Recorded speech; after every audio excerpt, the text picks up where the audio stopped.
Hello, this is Marcelo's Bullcat. I wanted to show it to you because I think it's a very pretty design and a very efficient design.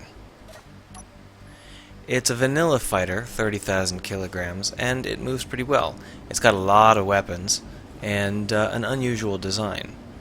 Obviously, the first thing you might notice about its unusual design is its wings. It's got these merge block wings, which allow you to theoretically swap out those wings for different kinds of payloads, or whatever else you wanted to do with them. The wings do make this bird very, very pretty, but it's not what I like.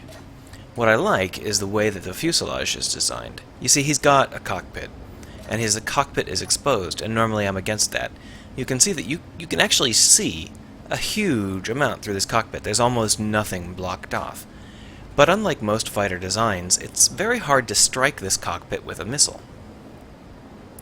The reason for that is because this nose is quite a bit larger than it initially looks. So what happens is all of the angles of attack that you're likely to fire at this ship are blocked off by these obscuring elements. Now, if you've ever played Go, or Wakui, or Baduk, whatever language you want to say it in, it's a game about placing stones to surround territory. If you place a stone like walls, you know, lots of stones all in a row, you're not going to surround very much territory, and you're going to take up a lot of moves. So that's called a heavy design, and in Go, heavy style. And in Go, what you want is you want a light style. So you put your stones in a configuration that will defend your space, but doesn't take very many stones to do. That's a light style. Now, this is a light style of armor. What he's done is he's protected his cockpit and his engines and so on and so forth using a method of obscuring the attack vectors rather than a method of pure armor. So he didn't do armor. That would be heavy. It would be very, very heavy. It slows his ship down, not very efficient. Instead, he just uses the angles of attack that the enemy is likely to hit him from. I think that this could be refined even further, although I'm not sure I could keep it pretty if I did so.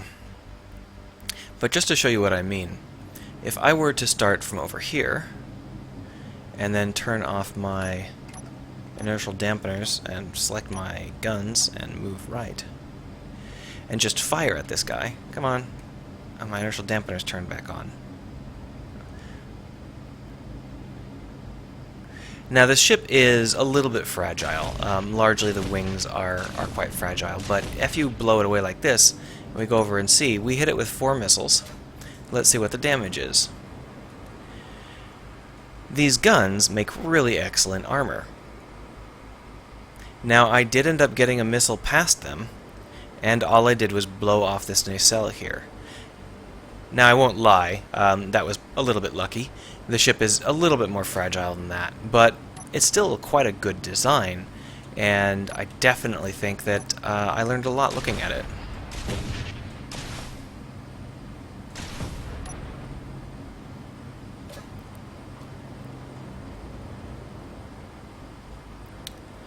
This is a sort of hit that would be a little bit unfortunate, but you might be able to see how this works. Once you've blown away enough of the protection, you can get a hit in on some of the unarmored areas. So the Bullcat's weakness is that it can't do stand-up fights forever, because it can only take a couple of hits before that light armor gives out, and the vectors are no longer being protected. And you can see that we gutted the engine bay in much the same way. Well, gutted is a strong term. We damaged the engine bay in much the same way. He is using a reactor wall, like I recommend, so we did manage to protect the life support, but we destroyed the main cargo bay and we broke the connection to the Gatling guns and the missile launchers, so he is in trouble. Still, his cockpit is still there, and he's still got most of his engines, so his weapons array is a little bit flaky at this point because we fired 6 or 7 missiles at him. All said, though, this is definitely worth checking out and seeing if you can learn something from this sort of design. What I really want to learn from this design is how to make ships that don't look like butt, because I really like this ship look, and my ships still look like they are damaged right from the start.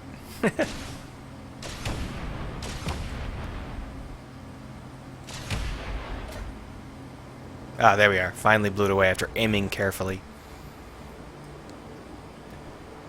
Hope you have a good one.